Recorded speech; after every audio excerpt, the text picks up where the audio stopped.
बिस्मिल्लाहिर्रहमानिर्रहीम। शुरू अल्लाह के नाम से जो बड़ा मेहरबान और निहायती रहम करने वाला है। तमाम हज़रात दुरूशी पढ़ें जी। अल्लाहुम्मा सल्ली अला मुहम्मद व अला आलि मुहम्मद कमा सल्लैता अला इब्राहीम व अला आलि इब्राहीम इन्नका हमीदुम मजीद। अल्लाहुम्मा बारिक अला मुहम्मद व अला आलि मुहम्मद कमा बारकता अला इब्राहीम व अला आलि इब्राहीम इन्नका हमीदुम मजीद।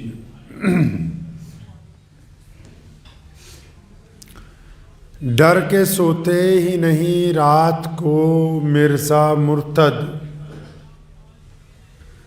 डर के सोते ही नहीं रात को मिर्ज़ा मुर्तद, आँख लगती है तो अहरार नज़र आते हैं। बात उन दिनों की है जब 1857 की जंग आज़ादी नाकाम होने के बाद पूरे देश में अंग्रेज़ ने हज़ारों लोगों को फांसी दी, और जिन लोगों को फांसी दी उनमें बड़ी तादाद उस वक्त के मौलवियों की थी। और माहौल ऐसा हो गया पूरे मुल्क का कि अंग्रेज को लगने लगा कि अब वो वक्त आ गया है कि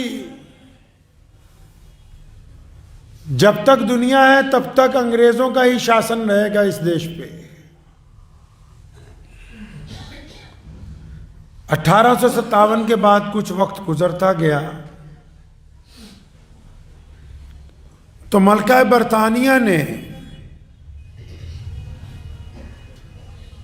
गुरदासपुर की कचहरी में काम करने वाले एक मुलाजिम को, जो कि एक आंख से काना था, जिसकी अपने ख़ानदान में, मोहल्ले में, माशरे में कोई बड़ी हैसियत नहीं थी, तो उसको इस काम के लिए तैयार किया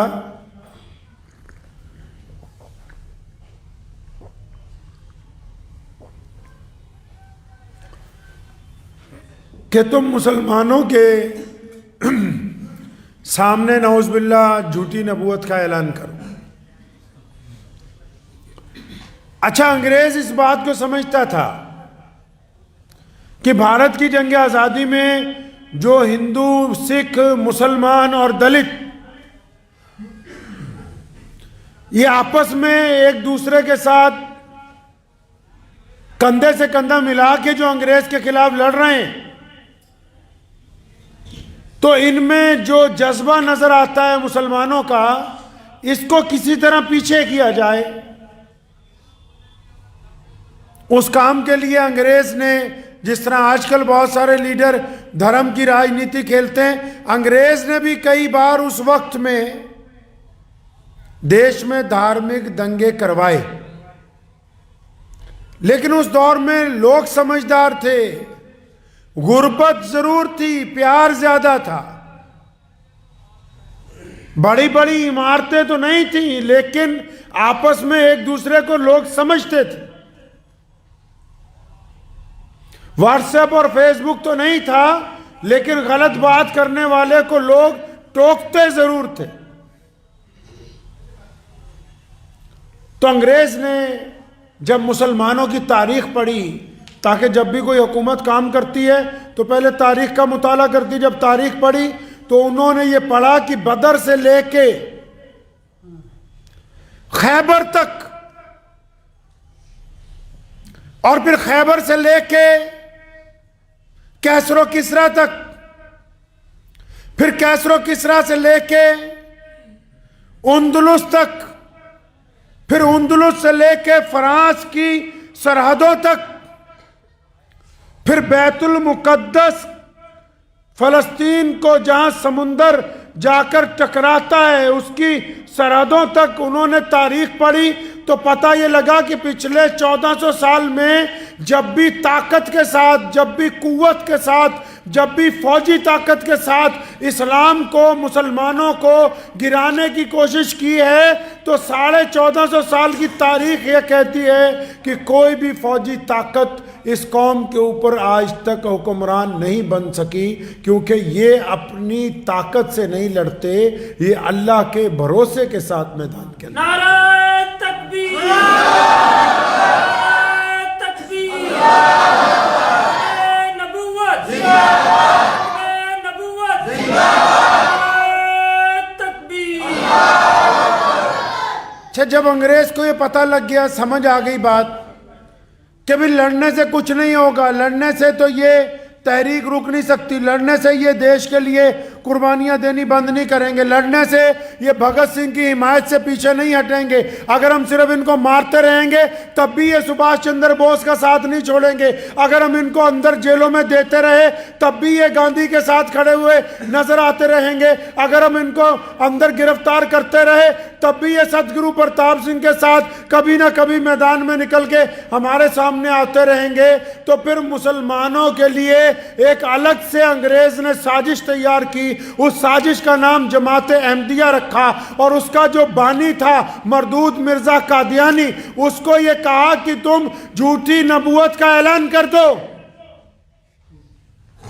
अब सुने, आम लफ्जों में समझ लीजिए, हम लोग जुमे की नमाज पढ़ रहे हैं यहाँ पे, या आप अपनी दुकान पे बैठे हैं, या आप कहीं घूमने गए हुए हैं, कोई भी आदमी, चाहे बड़े से बड़ा अफसर हो, कोई वजीर हो, कोई गरीब हो, कोई भी हो, अपने काम में लगा हुआ है, अगर उसको फोन आ जाए कि जनाब तुम्हारे घर पे आग लग गई, क्या करेगा? दुकान पे रहेगा? नमाज ही पढ़ता रहेगा? नहीं, सारे काम छोड़ के पहले अपने घर को बचाने के लिए जाएगा। तो अंग्रेजों ने ये साजिश तैयार की कि अगर नौजुबिल्लाह प्यारे नबी हजरत मोहम्मद रसूलुल्लाह सल्लल्लाहु अलैहि वसल्लम की जगह जबकि कोई आ तो नहीं सकता, लेकिन अगर झूठा ऐलान भी करवा दें तो मुसलमान भारत की जंग आज़ादी को छोड़ के उस बंदे को पीछे लग जाएंगे कि ये तू क्या बदमाशी कर रहा है, पहले अपना घर बचाएंगे और हमें इस देश में ज्यादा राज करने का मौका मिलेगा। इसलिए मिर्जा कादियानी ने झूठी नबूवत का ऐलान किया। और आप अंदाजा लगाएं, आज भी अगर कोई सरकार, कोई राज्य सरकार हो या बड़ी सरकार हो या बाहर के देशों में जैसे अमेरिका है, फ्रांस है, जो वीटो पावर की ताकत रखते हैं, कोई सरकार अगर किसी बंदे के साथ हो तो उसकी तो चाल ही बदल जाती है। तो मिर्जा गुलाम कादियानी के साथ तो अंग्रेजों का गवर्नर था, अंग्रेज सिपाही थे,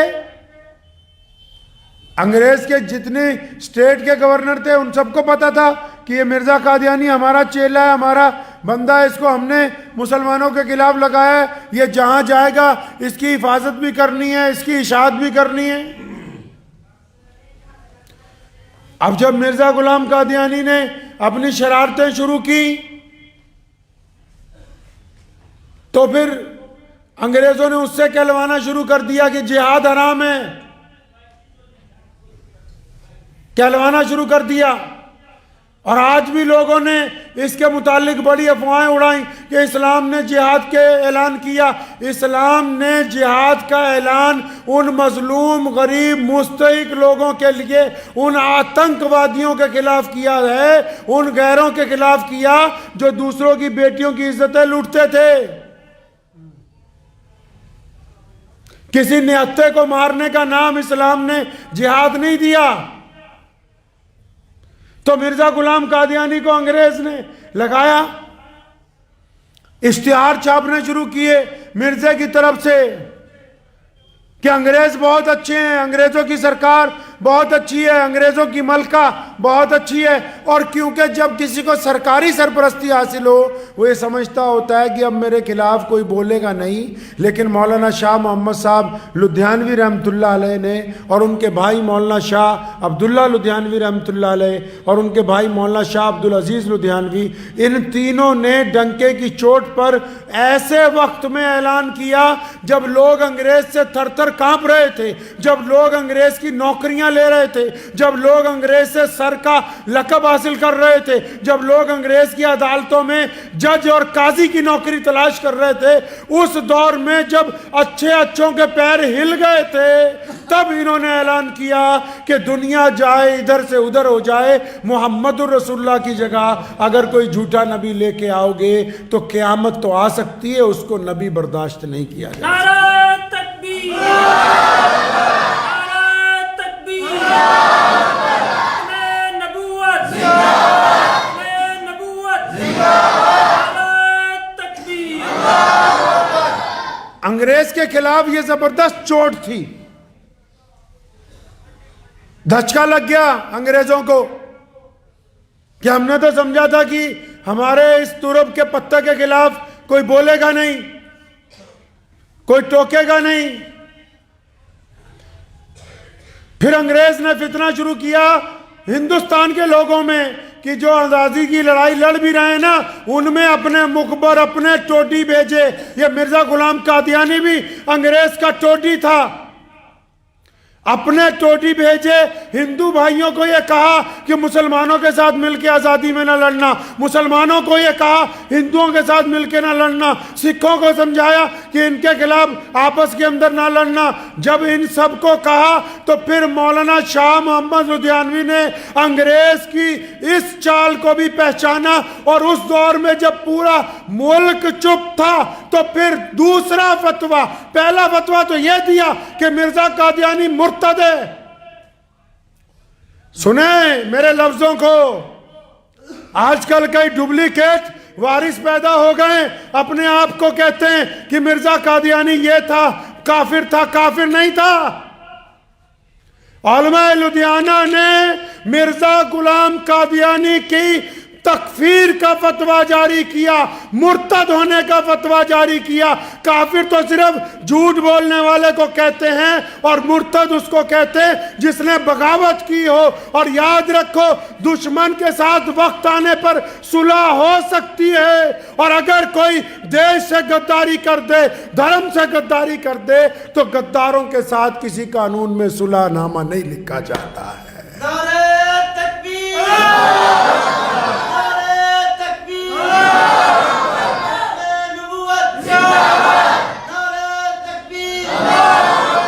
हमारे देश का भी यही कानून है जहां हम पैदा हुए हैं।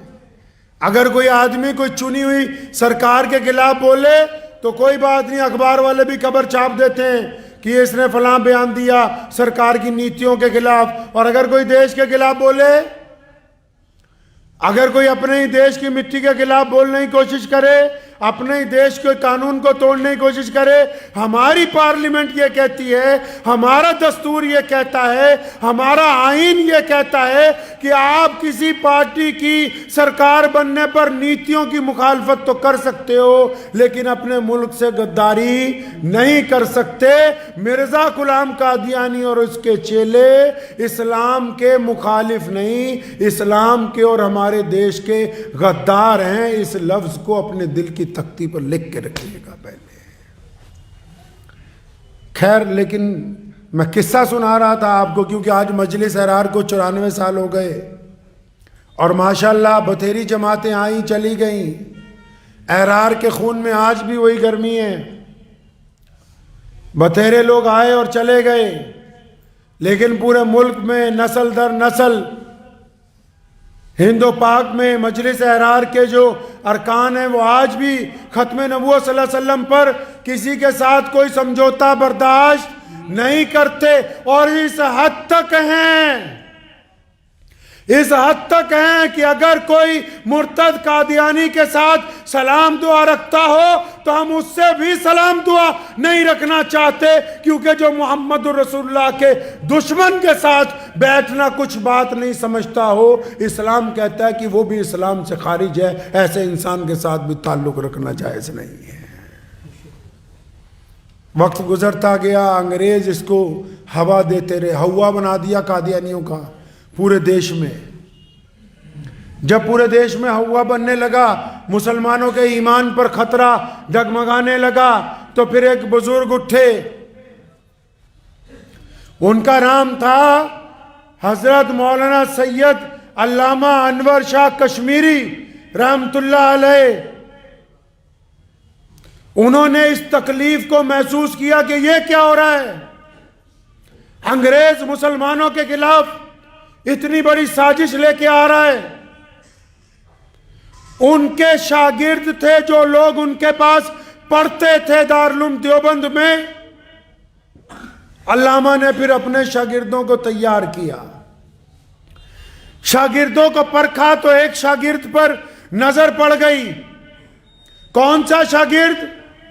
उसी मौलवी का पोता जिसने सबसे पहले मिर्जा कादियानी से पंगा लिया, जिसने सबसे पहले अंग्रेज के गिरेबान में हाथ डाला, जिसने सबसे पहले मिर्जा कादियानी की तकफीर का ऐलान किया, उसी मौलाना शाह मोहम्मद लुधियानवी के पोते मौलाना हबीबुर रहमान लुधियानवी कहाँ पढ़ते हैं? अल्लामा अनवर शाह कश्मीरी के पास। अल्लामा ने जब देखा कि अब हालात बदतरीन हैं, अंग्रेज की साजिश नाकाबिले बर्दाश्त है, तो फिर उसी खानदान के एक बच्चे के कंधे पर हाथ रखा, हौसला दिया, तरबियत की, बात समझाई, साजो सामान दिया, तैयार किया और फिर अंग्रेज के सामने हबीबुर रहमान लुधियानवी की शक्ल में एक दीवार खड़ी कर दी कि ये देखो कि अगर तुम रसूलुल्लाह की नबूवत के खिलाफ साजिशें करोगे तो मेरे शागिर्दों में अब ऐसे लोग मौजूद हैं जो तुम्हें नाको चने चबवा सकते।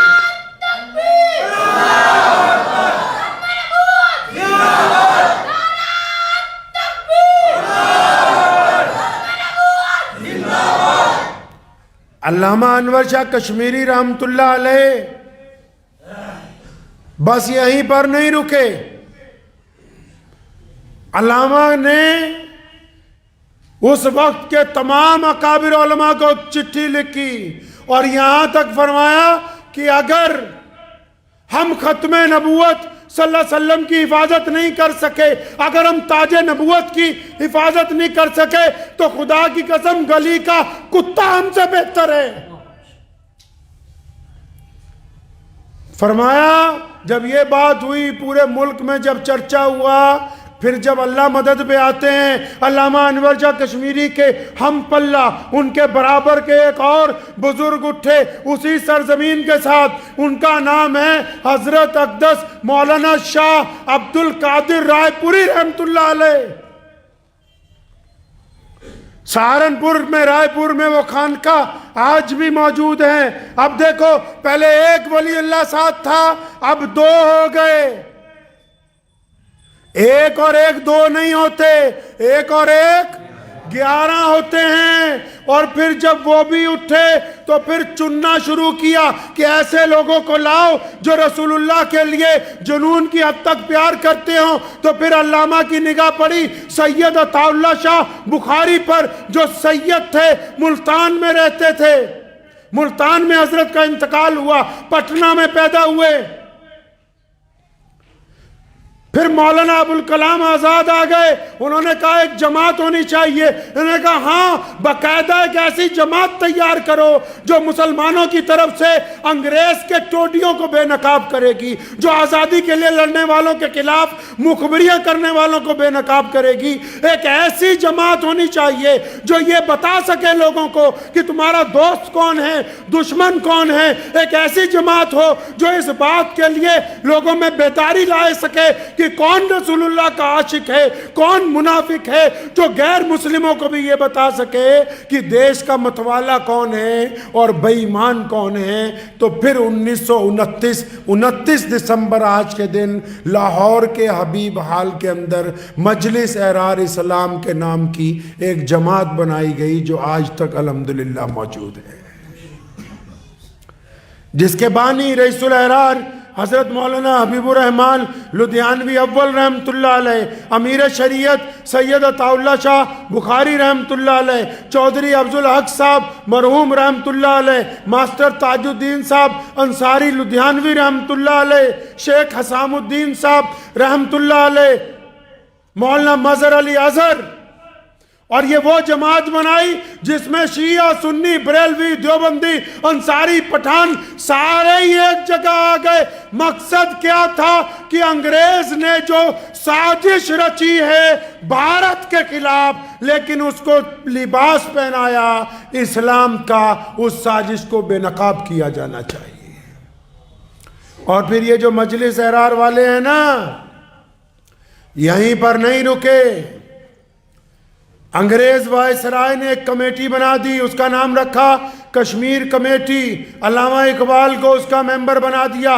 इकबाल मुसलमानों की रूह था, इकबाल मुसलमानों की आवाज था, इकबाल मुसलमानों का दिल था, इकबाल मुसलमानों की आंखें थी। और जब मिर्जा मसरूर को, मिर्जा कादियानी के जो पोता था, उस मरदूद को इस कमेटी के अंदर रखा, अल्लामा इकबाल को भी रखा। मतलब यह था कि जो कश्मीर के मुसलमान हैं, पहले इनको कादियानी बनाओ ताकि इनका मजहब तब्दील कर दिया जाए। जब उस कश्मीर कमेटी का पहला इजलास होना था अभी श्रीनगर में, अल्लामा इकबाल लाहौर में मौजूद थे। हजरत मौलाना शाह अब्दुल कादिर रायपुरी, जो लोग नहीं जानते उनको बता दूं, अब्दुल कादिर रायपुरी उस जात का नाम है जो पीर हैं बहुत बड़े, और फिर मुसलमानों के आम पीर नहीं, वो पीर हैं कारी तैयब साहब रहमतुल्लाह अलैह के, वो पीर हैं अताउल्लाह शाह बुखारी के, वो पीर हैं हबीबुर रहमान लुधियानवी के, वो पीर हैं शेख जकरिया के, वो पीर हैं उलमा देवबंद के, वो पीर हैं मौलाना अली मियां नदवी के, वो पीर हैं बड़े बड़े मौलवियों के, कोई आम बुजुर्ग नहीं है।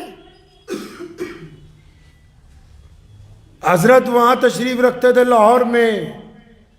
अल्लामा इकबाल मिलने के लिए जा रहे थे उनको।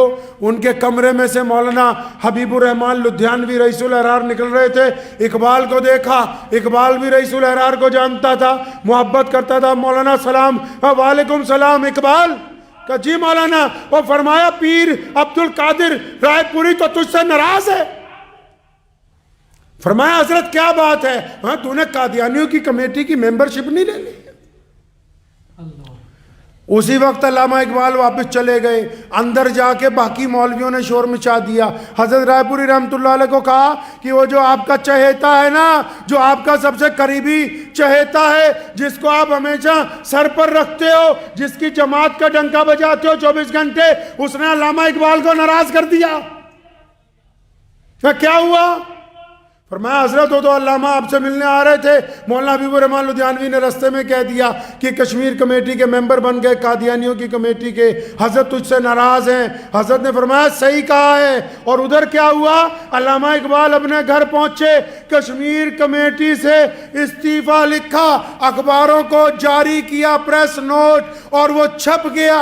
और इस्तीफा लेके हजरत रायपुरी की खिदमत में हाजिर हुए। फरमाया मैं तो उस तरफ हूं जिस तरफ रसूलुल्लाह सल्लल्लाहु अलैहि वसल्लम के गुलाम हैं। ये किस तरह हो सकता है कि मिर्जा गुलाम कादियानी की औलाद भी उसी कमेटी में रहे और अल्लामा इकबाल भी उसी कमेटी में रहे? नारे तकबीर, नारे तकबीर, नारे नबुव्वत, नारे नबुव्वत, नारे तकबीर।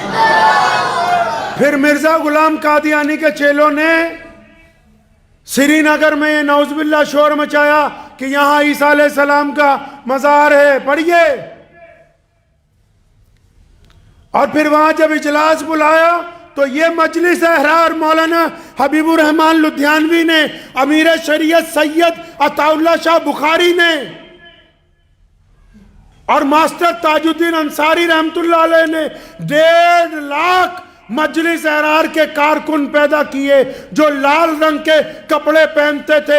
1.5 लाख पंजाब के मुसलमान श्रीनगर पहुंचे, गिरफ्तारियां दी, जेलें भर गई। महाराजा हरी सिंह नाराज हो गया, मुल्क की रियासतें नाराज हो गई। हैदराबाद के नवाब ने हमारे साथ नाराजगी का इजहार किया कि तुम एक रियासत के अंदर उनके अंदरूनी कानून के अंदर दखल अंदाजी कर रहे हो। अंग्रेज ने तशद्दुद किया, रिजाकारों को शहीद किया गया, जेलें भर दी गई, लाठियां बरसाई गई, लेकिन जब तक कादियानियों को श्रीनगर से वापस कादियान नहीं पहुंचा दिया, तब तक मजलिस एहरार के रजाकार कश्मीर के अंदर लड़ते रहे।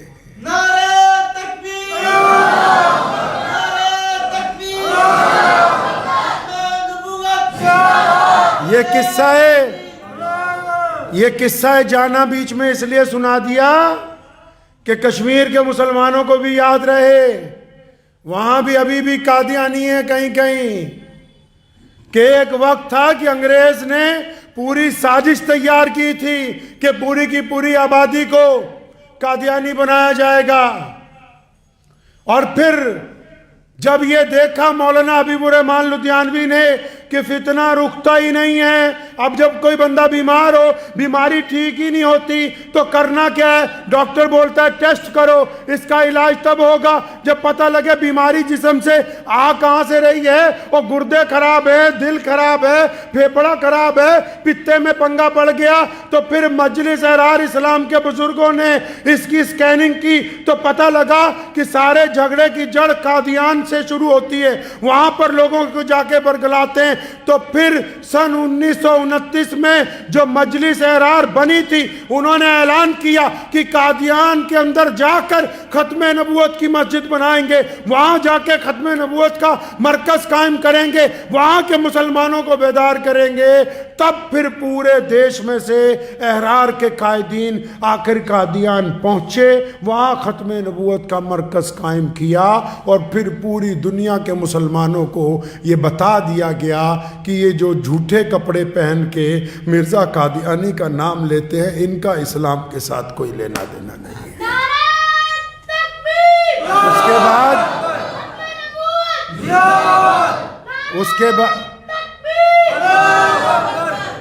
उसके बाद कादियानियत बेनकाब हो गई। अब तो बहुत बड़ा खतरा टल चुका है, वो दौर निकल गया, अंग्रेज के पिट्ठुओं को बेनकाब किया गया। कादियानियों के कहने पे हजारों ही अंग्रेज ने भारत के लोगों को सजाएं दी हैं। आज कई फिरका परस्तों को हमदर्दी आती है ना कादियानियों पे, तो मैं उनको कहा करता हूं कि पिछले 20 साल का, 100 साल छोड़ो, 20 साल का ही रिकॉर्ड निकाल लो, कितने पाकिस्तान से ISI के एजेंट जो हैं कादियान से पकड़े गए, तुम्हें पता लग जाएगा। क्योंकि ये पैसे के पूत हैं, ना उनके हैं ना इनके हैं, ये इंसानियत के दुश्मन हैं, इंसानियत के दुश्मन है ये। मीठी जुबान, हर मीठा बोलने वाला अच्छा नहीं होता है। अगर मीठा इतना अच्छा होता तो शुगर नाम की बीमारी ना आती दुनिया में। हर मीठा बोलने वाला अच्छा नहीं होता। 1947 के बाद भी कादियानियों ने जब तकसीम हो गई, सबसे ज्यादा दर्द पंजाब को झेलना पड़ा, सबसे ज्यादा तकलीफ पंजाब को उठानी पड़ी। पंजाब के चाहे सिख हों, पंजाब के चाहे हिंदू हों, पंजाब के चाहे मुसलमान हों, पंजाब के चाहे दलित हों, इन चारों लोगों को अंग्रेज की साजिश का खमियाजा भुगतना पड़ा है। सबसे बड़ी तकलीफ पंजाबियों ने उठाई है जब 1947 में इधर के पंजाबियों को उधर कर दिया गया, उधर के पंजाबियों को इधर किया गया। 10 लाख लोग जो हैं वो आपस के अंदर शहीद हुए। फिर क्या किया कादियानियों ने? कादियानियों ने फिर क्या किया? पाकिस्तान में अपना हेडक्वार्टर बनाया। फिर उसके बाद क्या किया? यहां कादियान में अंग्रेजों को कह के फिर अपना दफ्तर बनाया। क्या किया फिर कादियानियों ने? जब उनको पता लगा पंजाब में से मुसलमान तो चले गए सारे, उन्होंने गरीब लोगों को ढूंढना शुरू किया। फिर ये पता किया गांव गांव में 1-1, 2-2, 4-4 जो बच गए हों उनको कादियानी बना लिया जाए। वो कहते हैं, कहावत है, अल्लाह ताला का निज़ाम भी है कि फिरौन आता है तो मूसा भी जरूर आते हैं। ये अल्लाह ताला का निज़ाम है। तकसीम के बाद जब सारे ही मुसलमान हिजरत कर गए, वहाँ से हिंदू सिख भाई यहाँ आ गए, तो 2-2-4 जिस तरह उधर कुछ मुसलमानों के दरमियान में हिंदू सिख भाई रह गए, यहाँ कुछ मुसलमान 2-2-4 रह गए। तो कादियानियों ने फिर नई साजिश का शुरुआत की। उन्होंने कहा कि अब जो हिंदुस्तान के पंजाब में थोड़े बाद मुसलमान बच गए, उन सबको कादियानी बना लो। एक बार फिर वही मौलाना हबीबुर रहमान लुधियानवी, जिनको अल्लामा अनवर शाह कश्मीरी रहमतुल्लाह अलैह और हज़रत मौलाना शाह अब्दुल कादिर साहब रायपुरी रहमतुल्लाह अलैह ने थपकी दे के अपना सिपह सालार बना के अपना जर्नैल बना के आगे किया, उन्होंने पाकिस्तान जाने से इनकार कर दिया। कहा हम नहीं चाहते कि वहां जाएं, हम नहीं चाहते कि बने। दोबारा यहां आ गए। ये जिस तारीखी मस्जिद में आप बैठे हुए हैं, अपने बेटे को कहा, हजरत मौलाना मुफ्ती मोहम्मद अहमद रहमानी लुधियानवी रहमतुल्लाह अलैह और उनके भाइयों को, दौर क्या था कि कोई मुसलमान नहीं था नमाज पढ़ने के लिए। ये जिस जगह आज आप बैठे हैं ना, सन 1950 में जब पहली दफा जुमे की नमाज पढ़ानी थी तो मुफ्ती साहब रहमतुल्लाह अलैह दिल्ली गए, दो मुसलमानों की मिन्नत की। वो कहने लगे भाई किराया तू लगा देगा तो चलते हैं। दो बंदों को लेके आए, यहां इस सब पर बिठाया, दो आदमियों के साथ पहली नमाज जुमा अदा की। पंजाब की मस्जिदों में दोबारा अजान होने वाली पहली मस्जिद। और फिर जो काम शुरू किया, दोबारा कादियानियों ने साजिशें शुरू की, कभी दाईं तरफ से हमला, कभी बाईं तरफ से हमला। लेकिन जो अल्लाह के तवक्कल के ऊपर चलते हैं, जिनका भरोसा अल्लाह पर हो और अल्लाह के नबी अलैहिस्सलातु वस्सलाम पर जिनका ईमान कामिल हो, दुनिया की कोई ताकत उनके मिशन का रुख जो है वो पलट नहीं सकती। कादियानी जहां जहां गए पिछले 50 सालों में, मौलाना ने अपना मिशन अपने बेटे को, और उस बेटे को जिसका नाम अपने बाप के नाम पर रखा, बेटे का नाम अपने बाप के नाम पर रखा, यह सोच के रखा कि जिस तरह मौलाना हबीबुर रहमान लुधियानवी पूरे देश के मुसलमानों का जर्नैल था, अंग्रेजों के दांत खट्टे करता था, अपना बच्चा जब हुआ उसका नाम भी हबीबुर रहमान, आगे सानी लगा दिया कि दूसरा हबीबुर रहमान, और यह सोच के रखा कि यह भी शायद अपने दादा की तरह वही कुछ बनेगा। और फिर कहा ना प्यारे नबी अलैहिस्सलाम ने, इन्नमल अमालु बिन्नियात, अमल का दारोमदार नीयत पर होता है। नीयत सच्ची थी, हबीब सानी भी वैसा ही निकला जैसा हबीबुर रहमान अव्वल था। उसी तरह कादियानियों के दांत खट्टे किए, उसी तरह मस्जिदें आबाद की, उसी तरह अंग्रेज से टक्कर ली, उसी तरह फिरका परस्त सरकारों से टक्कर ली, उसी तरह मुसलमानों को आबाद किया। और इस हालत में जनाजा उठा कि बाप ने तो 2 लोगों को लेके जुमा पढ़ाया था, बेटे के जनाजे में 10 लाख लुधियाना के अंदर मुसलमान मौजूद थे। नारे तकबीर, नारे तकबीर, अपने नबूवत जिंदाबाद, अपने नबूवत जिंदाबाद, नारे तकबीर। ये कुर्बानियों की वो तवील, जिसमें बेइंतहा मुकदमे हैं, जेलें हैं, कैदे हैं, फांसी के फंदे हैं, घर की कुर्की है, दीवारों का गिराया जाना है। लेकिन इतनी लंबी मुसीबतें परेशानियों के बावजूद जो टिके रहते हैं उनको एहरार कहते हैं। एहरार अरब का लफ्ज है, अरबी का। एहरार हुर्रियत से बना। हुर्रियत का मतलब आजाद, मतलब आजाद बंदों की आजाद जमात जो किसी की गुलामी को बर्दाश्त ना करते हो। तभी तो एहरार अंग्रेज के खिलाफ लड़े, तभी तो एहरार कादियानियत के खिलाफ लड़े, तभी तो एहरार मस्जिदों को आबाद करते, तभी तो एहरार गिरते हुए को छाती से लगाते, तभी तो एहरार किसी का जुल्म बर्दाश्त करने के लिए तैयार नहीं है। सिर्फ नाम रखने से कुछ नहीं होता। जिनके किरदार बोलते हैं कि वो एहरार थे, वो कल भी एहरार थे, आज भी एहरार हैं, और क़यामत तक ये एहरार इंशाअल्लाह ताला जिंदा रहेंगे इंशाअल्लाह ताला।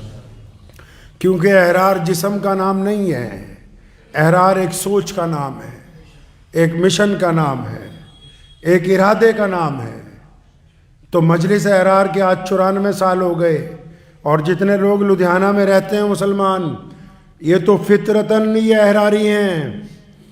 क्योंकि जब भी आपको पता है, हम सब लोग जब इकट्ठे होते हैं किसी मामले में, फिर हम ये नहीं देखते कि हम किस मसलक से हैं, किस बरादरी से हैं। हमारा मकसद सिर्फ अल्लाह और उसके रसूल सल्लल्लाहु अलैहि वसल्लम की रज़ा हासिल करना होता है। तो आज मजलिस ज़रार के जब 94 साल हुए, हम उन तमाम अकाबरीन को याद करते हैं जिनकी दुआओं की बदौलत और जिनकी सरपरस्ती की बदौलत आज हम सब लोग अल्लाह के फजलो करम से बड़ी आज़ादी के साथ अपने मुल्क के अंदर। एक बात आपको कहता चलूँ, बहुत सारे लोग जो हैं क्योंकि नेगेटिव सोचते हैं, मैं किसी की हिमायत के अंदर ये बात नहीं कह रहा हूँ, ये समझ लीजिए आराम से कि हमने अपने देश के लिए जो कुर्बानियाँ दी हैं उसका सबसे बड़ा फ़ायदा ये है कि मुल्क में कानून का राज है, अदालत का राज है। आपको जो बात कहनी है आप सरे बाज़ार कहते हैं, वरना अंग्रेज़ का दौर ऐसा था कि इधर आप बात कहते थे और उधर हुकूमत उठा के आपको जेल के अंदर डाल देती थी। तो अब ये तो बात कहने वालों को सोचना है कि उनमें जज्बा है या नहीं है। अपनी बुज़दिली का इल्ज़ाम किसी हुकूमत पर मत लगाइए। लोगों को, मुल्क को, कौम को, दीन को, शरीयत को आपकी ज़रूरत है, आपके जज्बों की, आपके इखलाक की, आपके किरदार की। तो इसलिए एक बार फिर हम इरादा करते हैं आज के दिन इंशाअल्लाह ताला कि इसी जज्बे के साथ ये मिशन जारी रहेगा, आने वाली नस्लों के अंदर भी जारी रहेगा। और कादियानियत क्या, जितने नए कादियानियों के चेले बने हैं 2-4, वो सारे मिल के भी अगर पूरी ताकत लगा लें, पूरी ताकत लगा लें, तो मैं उन्हें कहना चाहूँगा तारीख पढ़ लें। रईसुल अहरार मौलाना हबीबुर रहमान लुधियानवी जब इस ज़मीन से उठे थे ना, अंग्रेज से जब टक्कर ली थी, कादियानियों के जब दांत तोड़े थे, तो दुश्मन के साथ साथ अपनों ने भी टांगे खींची थी। तारीख पढ़ लो उठा के। लेकिन जब कोई अल्लाह के भरोसे निकलता है तो फिर टांगे खींचने वालों की परवाह नहीं करते, जब तक नीयत पाक है। आप भी याद रखिएगा इस बात को, जब तक नीयत पाक है, हलक से उतरने वाले लुकमे हलाल के हैं। कोई मर्जी दुश्मन की सफ में जाकर खड़ा हो जाए, दुनिया की सारी ताकतें एक तरफ हैं, अल्लाह की ताकत से फतेह इस्लाम का मुकद्दर है, उसको कोई रोक नहीं सकता। व आखिर दावाना अनिल हम्दुलिल्लाहि रब्बिल आलमीन।